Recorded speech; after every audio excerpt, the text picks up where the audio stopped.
IMCB was Sydney Brenner's idea to Dr. Goh Keng Swee. So this was 1985. Actually, they were discussing for some time. I recall a very succinct exchange of words between the late Dr. Sydney Brenner and our late founding Prime Minister. The late founding Prime Minister is asked Dr. Sydney Brenner, we are a nation of technicians, how can we think about doing research? And then the late Dr. Sydney Brenner replied, Prime Minister, if you continue this way, you'll remain a nation of technicians. So IMCB really was the very first step that Singapore took to go into very high-end research. It was the very first and for many years the only research institute dedicated to biomedical research. At that time, it was testament to the Singapore government's commitment to building up our scientific capabilities. So the key people in IMCB was Sydney Brenner, Chris Tan, and David Lane. When I came back to IMCB, everybody was saying that IMCB should clone A, B, C, D, E. Because at that time, everybody was cloning everything. But I saw things differently. I saw that the key issue for Singapore is to build a credible research effort. The research that I decided should be the focus for IMCB. Cell signaling research, how cells communicate within itself and with its neighbors. Once we know how cells communicate with each other, I call it the fundamental law of biology.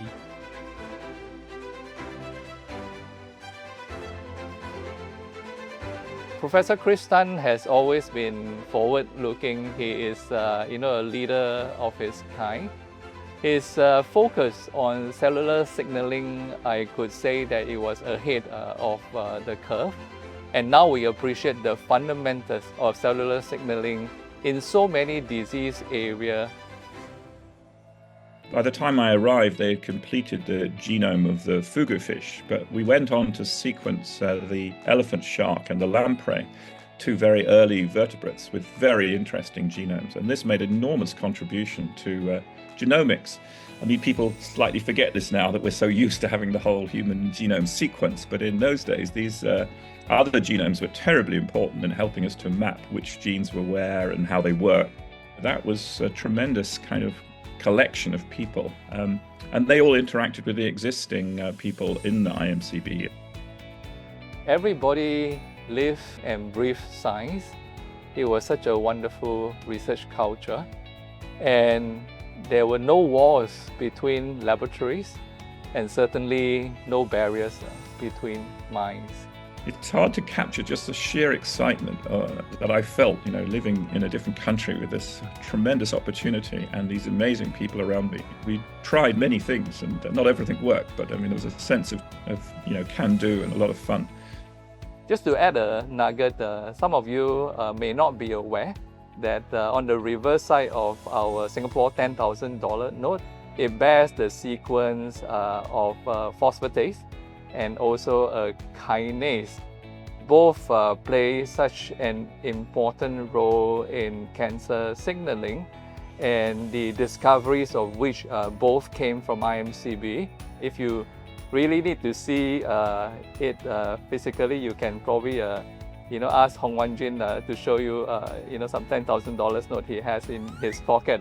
But what is important to convey is, I think there is a national recognition of the pivotal role that IMCB had played in biomedical research.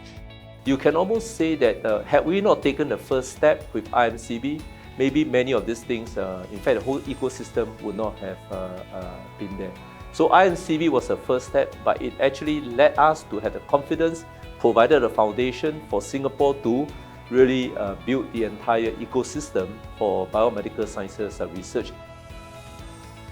The start of the new millennium was also the beginning of a new era for IMCB, where the strong scientific foundation in molecular biology paved the way for Singapore's biomedical initiative to become the innovation engine for Singapore's knowledge-based economy.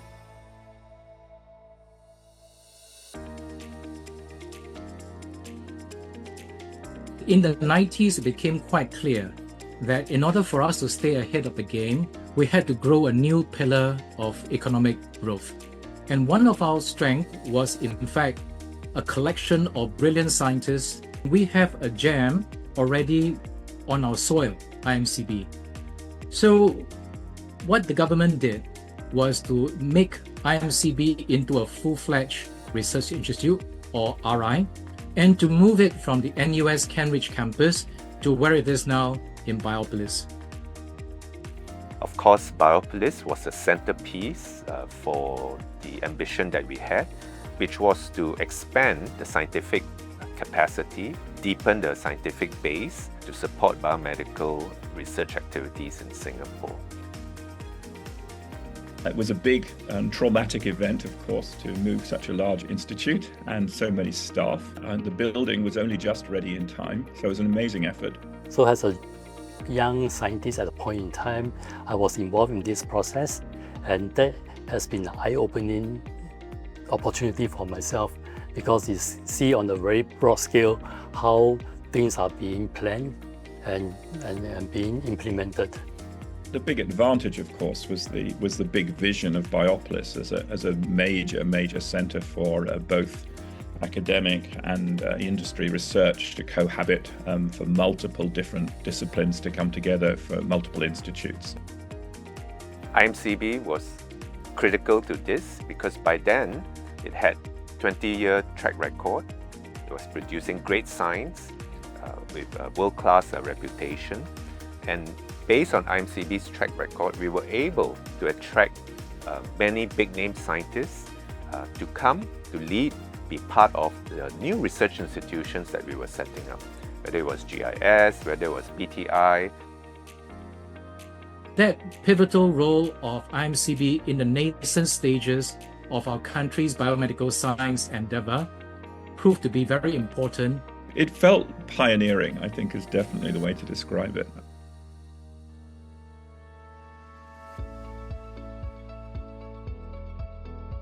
Science is a human undertaking.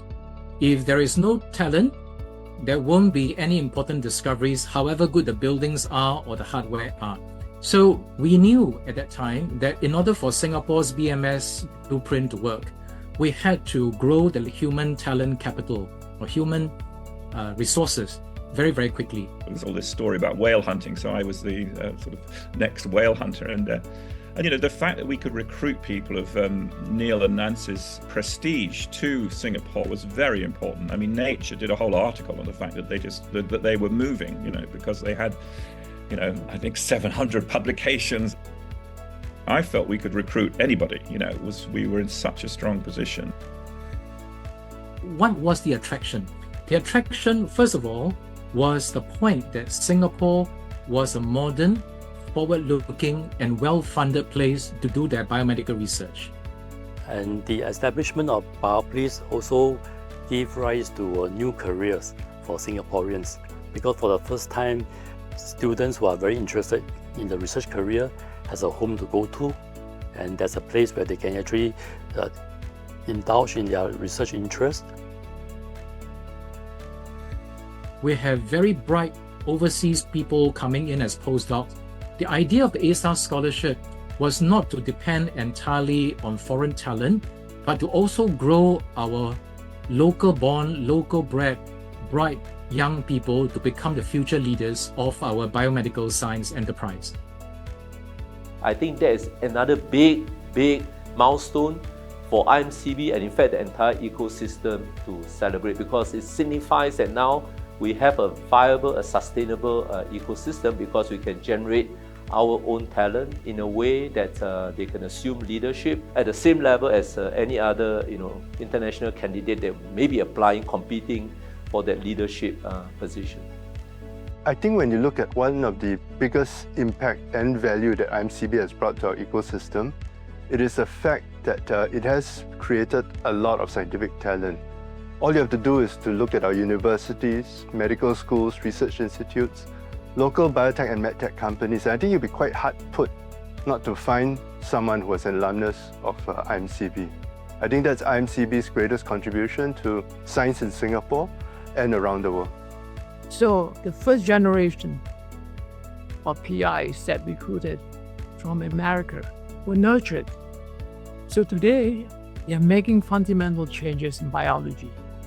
And I'm so glad this is happening. They came from IMCB. Doesn't matter where they are, it will change the world.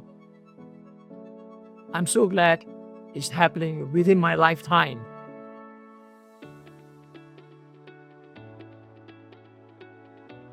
As IMCB's research evolved beyond discovery, it became a driver of Singapore's biotech ecosystem, fueling innovations that have the potential to reach patients.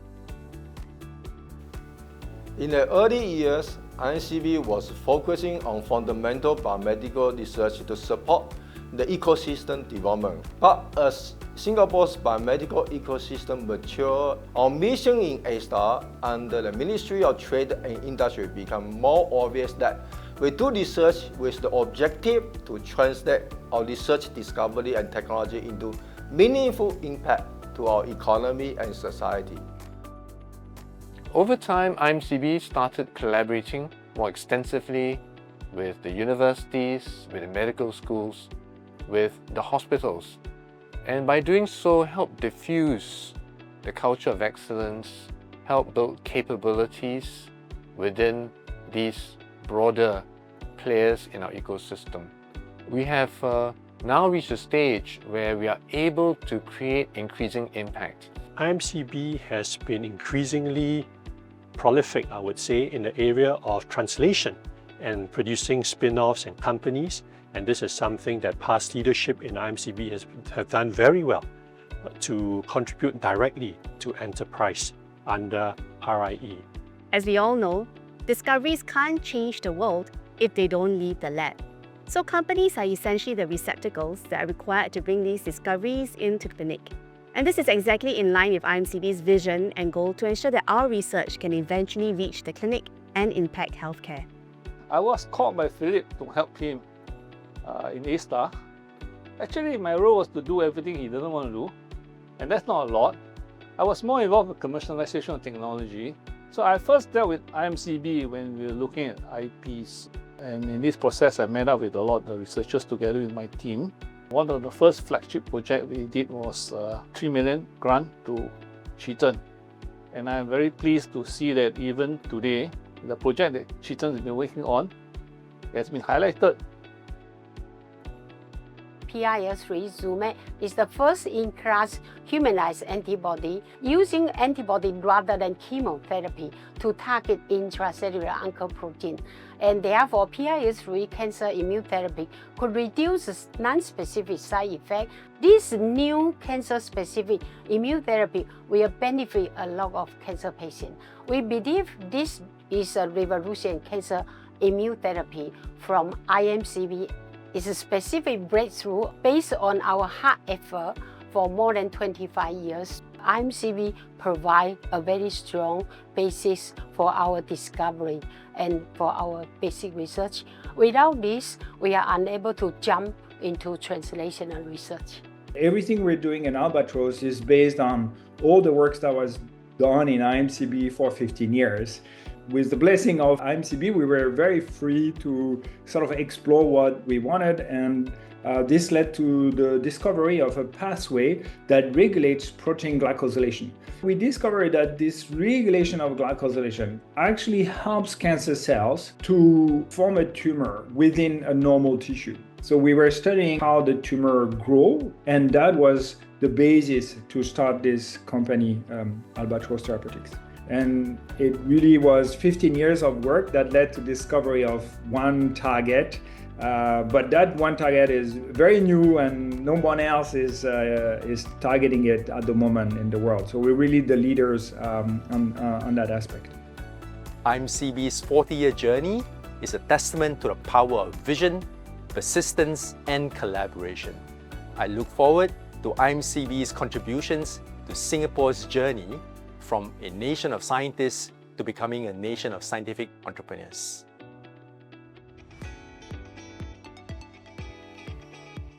Today, IMCB is a powerhouse in which youth-inspired research is transformed into impact to benefit the society.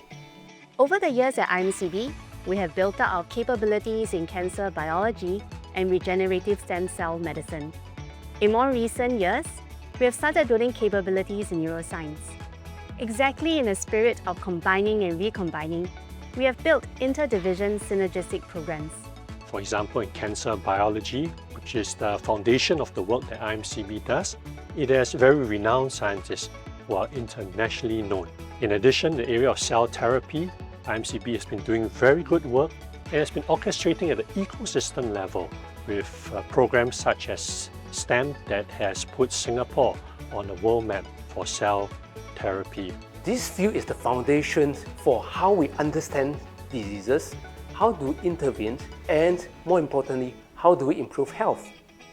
In fact, it aligns with national priorities back then in human biomedical sciences, and now, of course, supporting very actively human health and potential.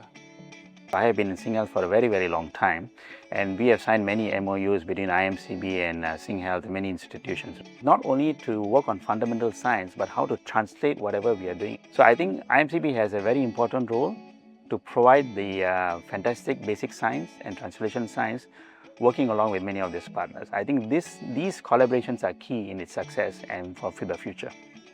So this more integrated, more collaborative approach, I think will signal a new phase for IMCB. New phase where we are able to combine strengths across disciplines, across research institutes, across different institutions in Singapore, to create really outstanding teams that will help Singapore become among the best in the world in selected areas. In its journey in the years ahead, IMCB could consider strategically in leveraging on AI and data science by integrating AI in drug discovery, genomics, and personalized medicine. To continue its leadership in cell and gene therapy, to develop novel approaches in regenerative medicine, collaborate closely with global pharma and biotech firms to generate the best-in-class and first-in-class IP that will translate into therapeutics and diagnostics, which will improve patients' quality of life. Looking into the future, we all know that Singapore faces a silver tsunami with our rapidly aging population. In fact, by 2030, 1 in 4 Singaporeans will be older than 65 years old. To address Singapore's national need, IMCB hopes to catalyze the building of a translational neuroscience program in partnership with our ecosystem partners such as the universities as well as the hospitals to develop innovative therapeutics to combat neurocognitive decline. For 40 years, IMCB has been at the heart of Singapore's biomedical revolution. Today, we look forward not just as a research institute, but as a catalyst for the future of life sciences. Our mission is clear: to train the next generation of scientists, advance the frontiers of medicine, and translate discoveries into real-world impact. We have come a long way. We are no longer a nation of technicians. We are now a nation of scientists, engineers, innovators, and entrepreneurs. And I think IMCB was the cornerstone that laid the foundation of science in Singapore. I hope IMCB can continue to scale new heights, continue to attract new talents to Singapore, and continue to make the Singapore biomedical science enterprise a successful one in decades to come. I hope that IMCB continue to work as a strong entity for the basic research. I'd like to congratulate you on the 40th anniversary, and I wish you all the best, and I'm sure you will soar to greater heights. I think when we drink water, we always remember its source. I am so eternally thankful to IMCB. Congratulations on IMCB reaching 40. I think you've achieved so much in the past 40 years. I cannot possibly imagine what you will continue to contribute to Singapore's science in the next 40. Once again, a big congrats. You have become a leading light for all biomedical researchers in Singapore, and I wish you best in the journey forward. All the best. IMCB has seen many things. Everybody knows about IMCB in the world, right? So we already have a brand name. I think we just have to keep going. Congratulations to Dr. Su and the entire team at IMCB for celebrating your 40th anniversary. I wish you many good years ahead. My heartiest congratulations to all of you. On this occasion, I wish IMCB a great anniversary. Let me wish IMCB another 40 years of success. Congratulations to everybody at IMCB. Tremendous to reach the age of 40. And all the best to IMCB for the next 40 years, to continue to contribute to Singapore and Singaporeans. Be good at what you do. Be proud of what you do. Happy 40th anniversary. Wada! And I look forward to celebrating the 5th years, the 6th years, and the 7th years anniversary with everybody. Congratulations, IMCB. Congratulations, Singapore. Happy 40th anniversary, IMCB. Happy 40th anniversary. Happy